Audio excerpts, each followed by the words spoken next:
Welcome back. We're continuing our reading of the Sri Chaitanya Charitamrita. We're at Madhya Lila, chapter 20. Somehow or other, it happened by chance. All this happened by chance. We just happened to be here and the pages turned themselves. The audio set up. A bunch of wires dropped from an airplane and it just landed here. We're continuing at verse number 274 in the 20th chapter of the Chaitanya Charitamrita Madhya Lila. I don't know if anybody else on the planet is starting up here at this point, but we are. So here we go. At a time beyond memory, after agitating the material nature into three qualities, the Supreme Personality of Godhead placed the semen of innumerable living entities within the womb of that material nature. Thus, material nature gave birth to the total material energy, known as the Hiranmaya Mahat Tattva, the original symbolic representation of the cosmic manifestation. This is from Srimad Bhagavatam 3.26.19. Lord Kapila is explaining to his mother the relationship between the Supreme Personality of Godhead and material nature. He is informing her how the Supreme Personality of Godhead is the original cause of the living entities who are conditioned by material nature. Over and above the 28 elements of the material creation is the Supreme Personality of Godhead, the cause of all causes. Life comes not from matter, but from life itself. As explained in the Vedas, Nitya Nityanam Chaitanas Chaitananam, Karta Upanishad 2.2.13. The Supreme Lord is the original source of life. In due course of time, the Supreme Personality of Godhead, Mahavaikuntanath, by the agency of a further expansion of his personal self, Mahavishnu, placed the seed of the living entities within the womb of material nature. This is a quotation from Srimad Bhagavatam 3.5.26. This verse tells how the living entities come in contact with material nature. Just as a woman cannot beget children without uniting with a man, material nature cannot beget living entities without being in union with the Supreme Personality of Godhead. There is a history of how the Absolute Lord becomes the Father of all living entities. In every system of religion, it is accepted that God is the Supreme Father of all living entities. According to Christianity, the Supreme Father, God, provides the living entities with all of life's necessities. Therefore they pray, give us this day our daily bread. Any religion that does not accept the Supreme Lord as the Absolute Father is called Kaitava Dharma, or a cheating religion. Such religious systems are rejected in Srimad Bhagavatam 1.1.2, Dharma Projita Kaitavotra. Only an atheist does not accept the omnipotence of the omnipotent Supreme Father. If one accepts the omnipotent Supreme Father, he abides by his orders and becomes a religious person. First, the total material energy is manifested, and from this arise the three types of egotism, which are the original sources from which demigods, controlling deities, senses, and material elements expand. Really important verse. I'm going to read it again. Tabe mahat tattva haite trivida ahankar jaha hoite devatendriya vutera prachar. Tabe, thereafter. Mahat tattva habe, thereafter means after the Lord glances. Mahat tattva haite, from the total material energy, trivida, three kinds, ahankar, egoism, or he glanced and then the three modes appeared. Jaha hoite, from which devata, of predominating deities, indriya, the senses, of the senses, bhutera, of the material elements, prachar, expansion. Prachar means expansion. Good to know. First, the total material energy is manifested, and from this arise the three types of egotism, which are the original sources from which all demigods, senses and material elements expand. Purport. The three types of egotism, ahankar, are technically known as Vaikarika, Taijasa, and Tamasa. The Mahatattva is situated within the heart or chitta of the predominating deity of the Mahatattva. The Mahatattva is situated within the heart or chitta, and the predominating deity of Mahatattva is Lord Vasudeva. The Mahatattva is transformed into three divisions: Vaikarika, egotism in goodness, that's called Sattvika Ahankar, from which the 11th sense organ, the mind, is manifested, and whose predominating deity is Aniruddha. 2. Taijasa, or egotism in passion, Rajasa Ahankar, from which the senses and intelligence are manifested, and whose predominating deity is the Lord Pradyumna. And 3. Tamasa, or egotism in ignorance, from which sound vibration, Shabda Tan Matra, expands. From sound vibration, the sky, Akasha, is manifested, and then the senses, beginning with the ear, are also manifested. Of these three types of egotism, Lord Sankarshan is the predominating deity. In the philosophical discourse known as Sankhya Karika, it is stated, Sattvika eka dashaka pravartate vaikritad ahankarat udhestan matram tamasa taijasad yubayam. Combining all the different elements, the Supreme Lord created all the universes. Those universes are unlimited in number. There's no possibility of counting them. The first form of Lord Vishnu is called Mahavishnu. He is the original creator of the total material energy. The innumerable universes emanate from the pores of his body. These universes are understood to be floating in the air that Mahavishnu exhales. They are like atomic particles that float in sunshine and pass through the holes of a screen. All these universes are thus created by the exhalation of Mahavishnu. And when Mahavishnu inhales, they re-enter his body. The unlimited opulences of Mahavishnu are completely beyond material conception. Yasyaika nishvasita kalamatavalambya jivanti loma vilaja jagadantanata Vishnur mahan se iha yasya kala vishesho Govindamadi Purusham Tamaham Bhajami. The Brahmas and other lords of the mundane worlds appear from the pores of Mahavishnu and remain alive for the duration of his one exhalation. I adore the primeval Lord Govinda, of whom Mahavishnu is a portion of a plenary portion. This is a quotation from the Brahma Samhita. For an explanation, refer to Adi Leela chapter 5, verse 71. Mahavishnu is the supersoul of all the universes. Lying on the causal ocean, he is the master of all material worlds. I have thus explained the truth of the first personality of Godhead, Mahavishnu.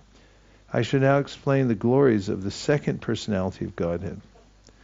After creating the total number of universes, which are unlimited, Mahavishnu expanded himself into unlimited forms and entered into each of them. When Mahavishnu entered each of the limitless universes, he saw that there was darkness all around and that there was no place to stay. He therefore began to consider the situation. With the perspiration produced from his own body, the Lord filled half the universe with water. He then lay down on that water on the bed of Lord Shesha. A lotus flower then sprouted from the lotus navel of that Garbhodakshay Vishnu. That lotus flower became Lord Brahma's birthplace. In the stem of that lotus flower, the 14 worlds were generated. Then he became Lord Brahma and manifested the entire universe. In this way, the Supreme Personality of Godhead, in his form of Vishnu, maintains the entire material world. Since he is always beyond the material qualities, the material nature cannot touch him. Purport: the influence of the material energy cannot touch Lord Vishnu as she touches Lord Brahma and Lord Shiva. Therefore, it is said that Lord Vishnu is transcendental to the material qualities.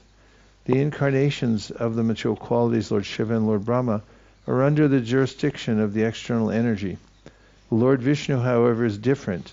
In the mantras of the Rig Veda, it is said, Om Tad Vishnu Paramam Padam, Rig Veda Samhita. The word Paramam Padam indicate that he is transcendental to the material qualities. Because Lord Vishnu is not within the jurisdiction of the material qualities, he is always superior to the living entities who are controlled by the material energy. This is one of the differences between the Supreme Lord and the living entities. Lord Brahma is a very powerful living entity, and Lord Shiva is even more powerful. Therefore, Lord Shiva is not accepted as a living entity, but at the same time, he is not considered to be on the level of Lord Vishnu. Shiva Tattva. The Supreme Lord, in his form of Rudra, Lord Shiva, brings about the dissolution of this material creation. In other words, only by his will are there creation, maintenance, and dissolution of the whole cosmic manifestation. Brahma, Vishnu, and Shiva are his three incarnations of the material qualities. Creation, maintenance, and destruction, respectively, are under the charge of these three personalities. Garbhodakshai Vishnu, known within the universe as Hiranyagarbha, and the Antaryami, or Supersoul, is glorified in the Vedic hymns, beginning with the hymn that starts with the word Sahasrajisha. This second personality of Godhead, known as Garbhodakshai Vishnu, is the master of each and every universe and the shelter of the external energy. Nonetheless, he remains beyond the touch of the external energy. The third expansion of Vishnu is Kshirodakshai Vishnu, who is the incarnation of the quality of goodness. He is to be counted within both types of incarnations, Purusha avatars and Guna avatars. Kshirodakshai Vishnu is the universal form of the Lord and is the supersoul within every living entity. He is known as Kshirodakshai because he is the Lord who lies on the ocean of milk. He is the maintainer and master of the universe. O Sanatan, I have definitely described the three Purusha avatars of Vishnu. Now please hear from me about the pastime incarnations. No one can count the innumerable pastime incarnations of Lord Krishna, but I shall describe the principal ones. Some of the pastime incarnations are the fish incarnation, the tortoise incarnation, Lord Ramachandra, Lord Nrsimha, Lord Vaman, and Lord Varaha. There is no end to them. O Lord of the universe, best of the Yadu dynasty, we are offering our prayers unto you mainly to diminish the heavy burden of the universe. Indeed, you diminished this burden formerly by incarnating in the form of a fish, a horse, Hayagriva, a tortoise, a lion, Lord Nrsimha, a boar, Lord Varaha, and a swan. You also incarnated as Lord Ramachandra, Parashuram and Vaman, the dwarf. You have always protected us demigods and the universe in this way. Now please continue. I have given a few examples of pastime incarnations. Now I will describe the Guna avatars, the incarnations of the material qualities. Please listen. There are three functions within this material world. Everything here is created, everything is maintained for some time, and everything is finally dissolved. The Lord therefore incarnates himself as the controllers of the three qualities, sattva, rajas, and tamas. Thus, the transactions of the material world take place. Because of his past pious activities mixed with devotional service, the first-class living entity is influenced by the mode of passion within his mind. Such a devotee is empowered by Garbhodakshai Vishnu. In this way, an incarnation of Krishna in the form of Brahma engineers the total creation of the universe. The Garbhodakshai Vishnu Purusha avatar expansion of Lord Vishnu accepts the material modes, Sattvagun, Rajatun, and Tamagun, and thus incarnates as Lord Vishnu, Brahma, and Shiva. Those who are incarnations of the mature these are the incarnations of the mature qualities. Among the many superior living entities qualified with pious activities and devotional service, one, called Lord Brahma, is infused with the quality of passion by the supreme will of Garbhodakshay Vishnu. Thus, Lord Brahma becomes the incarnation of the creative energy of the Lord. The sun manifests his brilliance in a gem, although it is a stone. Similarly, the original personality of Godhead, Govinda, manifests his special power in a living entity. Thus the living entity becomes Brahma and manages the affairs of the universe. Let me worship Govinda, the original personality of Godhead. If in a kalpa a suitable living entity is not available to take charge of Brahma's post, the Supreme Personality of Godhead himself personally expands and becomes Lord Brahma. One day of Brahma consists of the 4 yugas multiplied 1,000 times, or according to solar calculations, 4,320 billion. I get the right 4,320,000,000 years, and such also is the duration of his night. 1 year of Brahma's life consists of 360 such days and nights, and Brahma lives for 100 such years. Such is the life of Brahma. What is the value of a throne to Lord Krishna? The masters of the various planetary systems accept the dust of his lotus feet on their crowned heads. That dust makes the holy places sacred. And even Lord Brahma, Lord Shiva, Lakshmi, and I myself, who are all portions of the plenary portion, eternally carry that dust on our heads. This is a quotation from Srimad Bhagavatam 10:68-37. When the Kauravas flattered Baladev so that he would become their ally and spoke ill of Sri Krishna, Lord Baladev became angry and spoke this verse.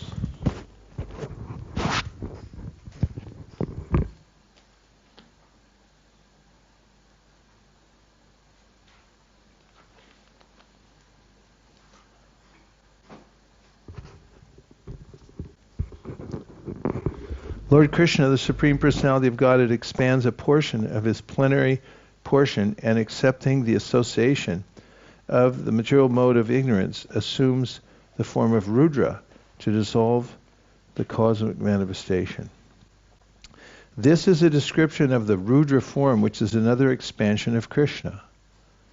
Only Vishnu Murtis are expansions of Krishna's personal and plenary portions. However, Mahavishnu, who lies on the causal ocean, is an expansion of Sankarsana. When Garbhodakshay Vishnu accepts the material modes of nature for the purpose of dissolving the cosmic manifestation, his form is called Rudra. As already explained, Lord Vishnu is the controller of Maya. How then can he associate with Maya? The conclusion is that the incarnation of Lord Shiva or Lord Brahma indicates the absence of the supreme power of Vishnu. When the supreme power is not there, it is possible to associate with Maya, the external energy. Lord Brahma and Lord Shiva are to be considered creations of Maya.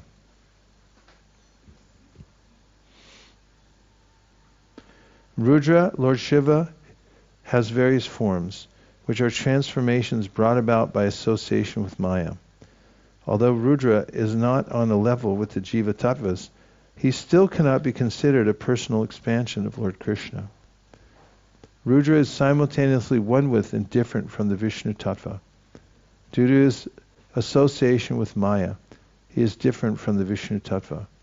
But at the same time, he is an expansion of Krishna's personal form. This situation is called Beda-abhed Tattva or Achinta Beda-abhed Tattva, simultaneously one and different. Milk is transformed into yogurt when it associates with a yogurt culture. Thus yogurt is nothing but milk, but still it is not milk. Purport: of the 3 deities supervising the creation, maintenance, and dissolution of the universe, Lord Vishnu is never separate from the original Vishnu. However, Lord Shiva and Brahma, due to their association, with Maya are different from Vishnu. Vishnu cannot be transformed into any form of material energy. Whenever there is association with Maya, the personality involved must be different from Lord Vishnu. Therefore, Lord Shiva and Lord Brahma are called guna avatars, for they associate with the material qualities. The conclusion is that Rudra is not exactly Lord Vishnu, but rather a transformation of Vishnu. Therefore, he does not come within the category of the Vishnu Tattvas. Thus, he is inconceivably one with Vishnu and different from him. The example given in this verse is very clear. Milk is compared to Vishnu. As soon as milk touches a sour substance, it becomes yogurt, or Lord Shiva. Although yogurt is constitutionally milk, it cannot be used in place of milk. I like the sentence, conclusion is, here it is. Whenever there is association with Maya, the personality involved must be different from Lord Vishnu. Milk changes into yogurt when mixed with a yogurt culture, but actually it is constitutionally nothing but milk. Similarly, Govinda, the Supreme Personality of Godhead, assumes the form of Lord Shiva, Shambhu, for the special purpose of material transactions. He's a transformation, he's not an expansion. I offer my obeisances unto his lotus feet. Lord Shiva is an associate of the external energy. Therefore, he is absorbed in the material energy, the material quality of darkness. Lord Vishnu is transcendental to Maya and the qualities of Maya. Therefore, he is the Supreme Personality of Godhead. Vishnu is beyond the range of the material manifestation, and he is not within the control of the material energy. He is the Supreme Independent Personality of Godhead. This is admitted even by Shankaracharya. Narayanak Paro Vyaktat. That's from this Gita Bhashya. In this constitutional form, Shiva is a Mahabhagavata, a supreme devotee of the Lord. But because he accepts Maya's association, especially the quality of ignorance, he is not free from Maya's influence. Such an intimate association is completely absent in the Supreme Personality of Godhead, Vishnu. Lord Shiva accepts Maya, but in the presence of Lord Vishnu, Maya does not exist. Consequently, Lord Shiva has to be considered a product of Maya. When Lord Shiva is free from Maya's influence, he is in the position of a Mahabhagavata, a supreme devotee of Lord Vishnu. Vaishnavanam Yata Shambhu. The truth about Lord Shiva is that he is always covered with three material coverings: Vaikarika, Taijasa, and Tamasa. Because of these three modes of material nature, he always associates with the external energy and egotism itself. This is a quotation from Srimad Bhagavatam 10.88.3. Sri Hari, the Supreme Personality of Godhead, is situated beyond the range of material nature. Therefore, he is the Supreme Transcendental Person. He can see everything inside and outside. Therefore, he is the supreme overseer of all living entities. If someone takes shelter of his lotus feet and worships him, he alone attains a transcendental position. That's from Srimad Bhagavatam 10.88.5. For the maintenance of the universe, Lord Krishna descends in his personal plenary expansion in the form of Vishnu. He is the director of the mode of goodness. Therefore, he is transcendental to the material energy. Lord Vishnu is in the category of Swamsha because he has opulences almost equal to Krishna's. Krishna is the original person, and Lord Vishnu is his personal expansion. This is the verdict of all Vedic literatures.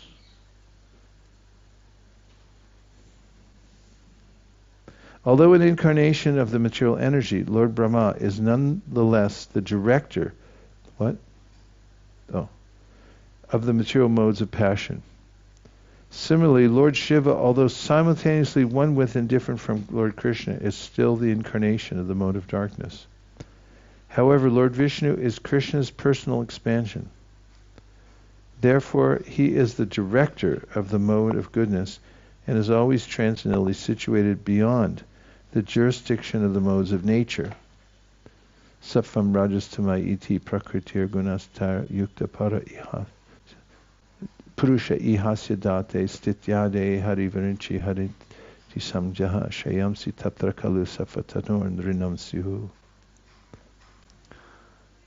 Lord Vishnu is the original person expansion of Krishna, and Krishna is the original source of all incarnations. As far as power is concerned, Lord Vishnu is as powerful as Lord Krishna because he possesses all the opulences. When the flame, heavily weighted with Brahma Samhita here, of one candle it makes sense too because he brought it back and now he's teaching from the Brahma Samhita, right? When the flame of one candle is expanded into another candle and placed in a different position, it burns separately, and its illumination is as powerful as the original candles. Similarly, the Supreme Personality of Godhead, Govinda, expands himself in different forms as Vishnu, who is equally luminous, powerful, and opulent. Let me worship that Supreme Personality of Godhead, Govinda. The conclusion is that Lord Brahma and Lord Shiva are simply devotee incarnations who carry out orders. However, Lord Vishnu, the maintainer, is the personal feature of Lord Krishna. Lord Brahma said, I am engaged by the Supreme Personality of Godhead to create. Following his orders, Lord Shiva dissolves everything. The Supreme Personality of Godhead in his form of Kshirodakshai Vishnu maintains all the affairs of material nature. Thus, the supreme controller of the three modes of material nature is Lord Vishnu. This is a quotation from Srimad Bhagavatam, guess where? If you guessed 2nd Canto, 6th chapter, 32nd verse, you were correct.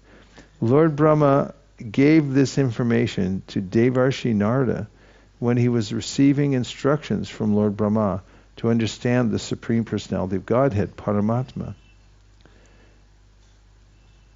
After describing the universal form of the Lord, Lord Brahma explained that his position and Lord Shiva's position are controlled by Lord Vishnu. That's why you can take ultimate help from Lord Vishnu. Right? Yes. Where does it say that in Shastra? Sattvam rajastama iti prakritir gunaistar yukta para purusha eka ihasyadate stityade hari varinchi hari tisamja shriyamsi tatra kalu safatanordrinam su. Or you could say Bejare muniyotagre bhagavan tamad hoksajam sattvam vishuddham shemaya kalpante unitaniha. O Sanatan, now just hear about the incarnations who appeared during the reign of each Manu, Manvantar avatars. They are unlimited and no one can count them. Just hear of their source. In one day of Brahma, there are 14 changes of the Manus, and during the reign of each of these 14 Manus, an incarnation is manifested by the Supreme Personality of Godhead. From this verse, it can be calculated that in 1 month of Brahma's life, there are 420 Manvantar avatars, and then in 1 year, 360 days of his life, there are 5,040 Manvantar avatars. Thus, for the 100 years of Brahma's life, there is a total of 504,000 Manvantar avatars. In addition, the Manus themselves are considered partial incarnations of the Supreme Personality of Godhead. There are 14 Manvantar avatars in 1 day of Brahma, 420 in 1 month, and 5,040 in 1 year. During the 100 years of Brahma's life, there are 504,000 Manvantar avatars. The number of Manvantar avatars for one universe has been given. One can only imagine how many Manvantar avatars exist in the innumerable universes. And all these universes and Brahmas exist only during one exhalation of Mahavishnu. There's no limit to the exhalations of Mahavishnu. Just see how impossible it is to speak or write of only the Manvantar avatars. In the Swayambhuva Manvantar, the avatar is named Yagya. In the Swarochisa Manvantar, he is named Vibhu. In the Anuttama Manvantar, he is named Satyasena. And in the Tamasa Manvantar, he is named? In the Raivata Manvantar, the avatar is named Vaikuntha. And in the Chakshusha Manvantar, his name is Ajita. In the Vaishvasvata Manvantar, he is named Vaman. And in the Savarnya Manvantar, he is named Sarvabhauma. In the Daksha Savarnya Manvantar, he is named Rishabha. In the Brahma Sarvanya Manvantar, the avatar is named Vishvaksena. And in the Dharma Savarnya, he is named Dharmasetu. In the Rudra Savarnya, he is named Sudama. And in the Deva Savarnya, he is named Yogeshvara. In the Indra Sarvanya Manvantar, the avatar is named Brihat Banu.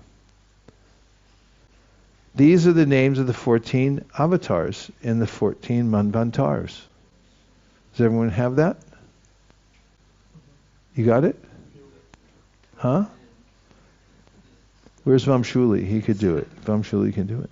Srila Bhaktisiddhanta Saraswati Thakur in his Anubhashya gives a list of Manus and their fathers' names. 1. Swayambhuva Manu, the son of Lord Brahma.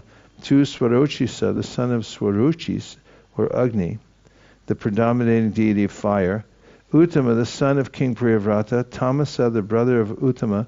5. Raivata, the twin brother of Tamasa. 6. Chakshusha, the son of the demigod Chakshus. 7. Vaivasvata, the son of Vivaswan, the sun god, whose name is mentioned in the Bhagavad Gita 4.1. 8. Sarvani, a son born to the sun god and his wife Chaya. 9. Daksha Sarvarni, the son of the demigod Varuna. 10. Rama Sarvarni, the son of Upashloka. Rudra Sarvani, Dharma Sarvani, Deva Sarvarni, and Indra Sarvarni, the sons of Rudra, Ruchi, Satya, Saha, and Bhiti, respectively. It's on the test. O Sanatan, now hear from me about the Yuga avatars, the incarnations for the millenniums. First of all, there are 4 yugas, which are Satya, Treta, Dwapara, Kali. In the 4 yugas, Satya, Treta, Dwapara, and Kali, the Lord incarnates in 4 colors, white, red, black, and yellow, respectively. These are the colors of the incarnations of different millenniums. This child formerly had 3 colors according to the prescribed color for different millenniums. Formerly, he was white, red, and yellow. And now he has assumed a blackish color. This verse from Srimad Bhagavatam 10.8.13 was spoken by? Correct. Everyone who said Gargamuni is correct. When performing the name-giving ceremony for Krishna at the house of Nanda Maharaj. The following 2 verses are also from Srimad Bhagavatam.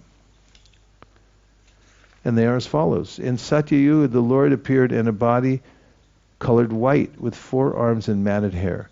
He wore tree bark and wore a black antelope skin. He wore a sacred thread and a garland of rudraksha beads. He carried a rod and a water pot, and he was a brahmachari.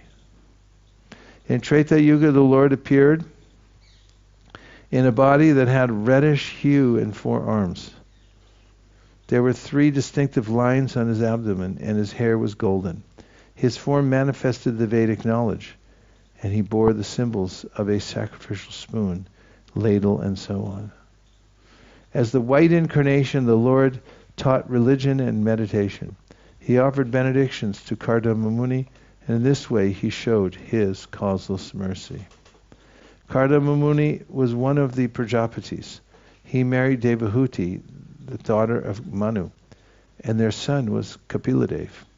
The Supreme Lord was very pleased with Kardama Muni's austerities, and he appeared before Kardama Muni in a whitish body. This happened in the Satya Yuga millennium, when people were accustomed to practicing meditation. In Satyuga, the people were generally advanced in spiritual knowledge and could meditate upon Krishna very easily. The people's occupational duty in the Treta Yuga was to perform great sacrifices. This was induced by the personality of Godhead in his reddish incarnation. Now take a few reflections or questions. 3, 2, 1, Mahendra.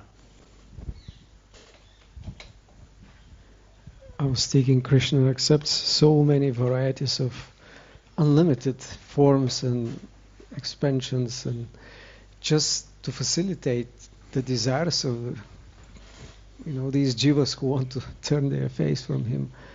He doesn't just throw them, okay, you want to be separate, here's your place and you can enjoy or whatever, try. He's just so caring. He's accompanying them and in every way assisting them and trying to bring them back.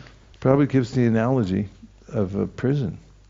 It takes a lot of personnel and infrastructure and government revenue. I mean, it used to, now it's being privatized because people are such idiots. And that's all going on just to take care of those who are recalcitrant and can't live in a normal society.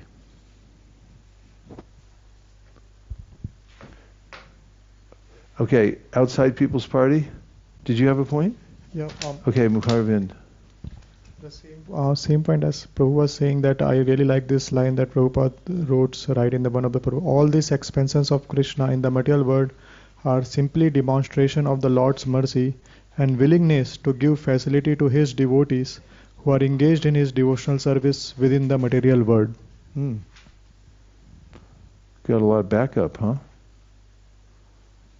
Madhav? It says in text 299 that he came as an incarnation as a swan. Who is the swan? Hamsa.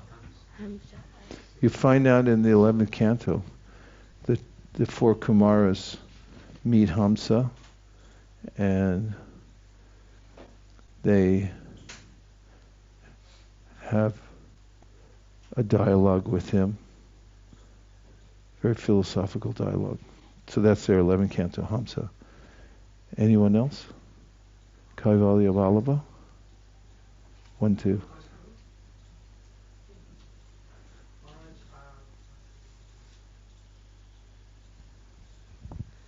Maharaj, there were some verses initially where it was, I think the verse was talking about how the Gunavataras, they were also I think perhaps Lord Brahma was associating with the mode of passion when he was creating the universe. There was a verse that was talking about something like that. In regards to my practical life, or maybe in general anyone, when I was young, I used to think that these are all tiers of different gunas.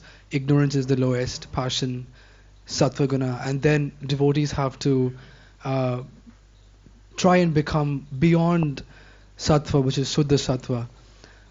But I guess people could be different, and then in my case, I perhaps would want to associate. I like to be more passionate, and sometimes I would want to work harder. Let's just say this is in regards to doing a service for Krishna, or like doing something for Krishna, and then you work really hard for a certain duration because you really want to get something done. And it so happens that once that thing gets done, perhaps a spiritual master or some devotees are pleased, which is a good thing because you could obviously dovetail your nature. But then afterwards, what happens is that you become you suffer the after effects of that quality of being passionate. My question is, how can we not get affected by those side effects of being more passionate, and how can we just use that quality to do service for Krishna? My realizations might be faulty. Please do correct me however you wish. Kurvan nirantaram karma loko yaman vartate tena eva kamana dhyayam mam param bhaktamichiti. Aham hi vishwasya characharasya bijam pradhana prakriti pumamscha maya hitam teja idam vivarshi vide videhi tomato jaganti. Lord Krishna speaks this to Brahma in the end of the Brahma Samhita. For he said, for everybody who's active here in this world, kurvan nirantaram karma, you're constantly doing work. Kurvan nirantaram karma, loko yamanavartate, all the people, applies to everybody in the world. Tenaiva karmana dhyayam, he said, karmanam dhyayam, use your work as a meditation on Krishna. Mam param bhaktimichiti, and direct your desires towards satisfying me with your work. And then he tells Brahma, who's in the mode of passion, aham hi vishvasya characharasya bijam pradhana prakriti pumamscha maya itam teja idam vivarshi videhi tomato jaganti. He's empowering him to use his situation within this world in the mode of passion to serve him, to create the world. And he gives him a handshake. He says, good luck, Brahma. Bhadram te, all fortunate to you. So it's the same in the Bhagavad Gita. Krishna says, whatever nature you have, then you should engage that as a meditation on Krishna and to work for Krishna. And the more you're able to, as Prabhupada used the other day, used the word dovetail, your propensity for Krishna service, then the less affected you will be by the modes of material nature from your work. Because, and it's proven in the 5th chapter of the Bhagavad Gita, where Krishna says, Ramanyadaya karmani sangham tyakva kurotiya lipitena sapapena padma patram ivambasa. That when you're doing your work, whatever nature you have, but sangham tyakva kurotiya, you divorce yourself from, you don't have a sangha with the result. You're offering it to the Supreme as you're doing it. Sangam tyakva kurotiya. Lipite means to get some of that, that pollen or whatever that, it gets smeared. It means to be smeared by the material nature. Like how to walk through without getting smeared. Lipite nasapapena, and what do you get smeared with? Pop. But you don't get that. If internally you develop the idea that whatever I'm using my body for, just like what Lord Brahma in the mode of passion was using his body to create the universe. He said if you transfer internally your desires that you're doing it for Krishna, sangam tyakva karotiya, all the works for Krishna. Lipitena sapapena, then you don't get that after effect. Lipitena sapapena, no effects, residual effects of Maya. Padra patram ivambasa. He says, therefore he said, observe the lotus flower and live like the lotus. You're in the midst of it all, but because your intention is different for how you're doing the work, he said, just like the lotus doesn't get touched by water, even though it's in the water, so similarly, you may be in amidst the modes of material nature, but you're not touched by them because of your internal resolve to offer everything to Krishna. Does that work for you? Okay. Well, we spent... Okay, Prabhu, you had a point? That's right, you were next. And this is the last one, by the way, because everyone needs a break, I think. Unless this is your break. Hare Krishna, dear Guru Maharaj. In 276 purport, it says egotism and goodness. Mind comes from that, and from Taijasa, egotism and passion, intelligence comes. But manasastu para buddhi, so intelligence is higher than the mind. And they say mind is like a monkey, and intelligence control. Yeah. So the mind is in the mode of goodness. It's neutral.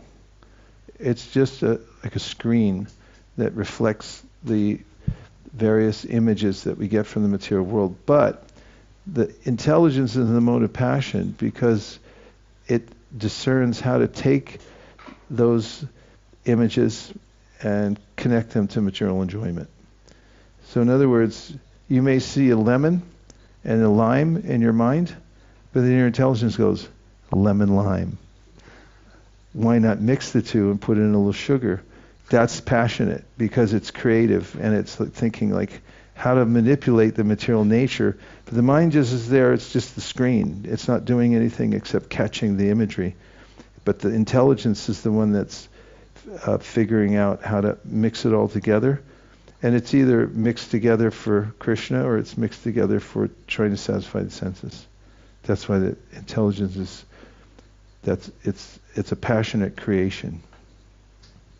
Thank you, Maharaj. In 292, one observation says Garbhodaka Sai Vishnu is a super soul of the universe and Kshirodaka Sai Vishnu is super soul of the living entity. That's right, because the universe is the body of the Lord. Actually, it's Brahma's body, and that just as we have a fake body right now. I hate to break it to everybody, it's fake. There's fake news and there's fake bodies and then, fake everything. So this whole material world's fake, the body's fake, and we're the soul within managing, animating the fake body. So the universal form of the Lord is a fake form too. It's just imaginary. But the Lord is the soul behind it. So think our body, soul within, animating. Universe, Lord's body, He's the super soul making it all work. That's what it is. Thank you. Dear Srila Prabhupada, dear Shri Chaitanya Mahaprabhu, Shri Shri Panchatattva, Shri Shri Radha Madan Mohan, Shri Shri Gaura-Nitai, Shri Shri Krishna Balaram, Shri Shri Radhe Shyam, if you so desire, please let us remember the three Purushas and understand them very clearly, as anyone who does remains always aloof from the material world. Thank you for considering our request. Om Tat Sat. Everyone agrees with this prayer in whole or in part. Please unmute and say Hare Krishna. Hare Krishna. Gaur Premanande. Nitai Gaura Hari Bo. Hari Bo. Hari Bo. Nitai Gaura Hari Bo. Nitai Gaura Hari Bo. Hari Bo. Hari Bo. Nitai Gaura Hari Bo. Vanchakalpadrishcha kripasinabhevacha patitanam pavanibhyo Vaishnavebhyo namo namaha. Mark it on this day, October 14th, 2025, during the day of the appearance of Radhakund at Govardhan Hill during Kartik Vrat, we sat and listened to the Sri Chaitanya Charitamrita. Haribo, Hari Hari. Good work, everybody. We'll see you back here at 4 o'clock. We'll have a marathon reading from 4 to 4:30 because I have to take a phone call that'll last 12 minutes and 32 seconds.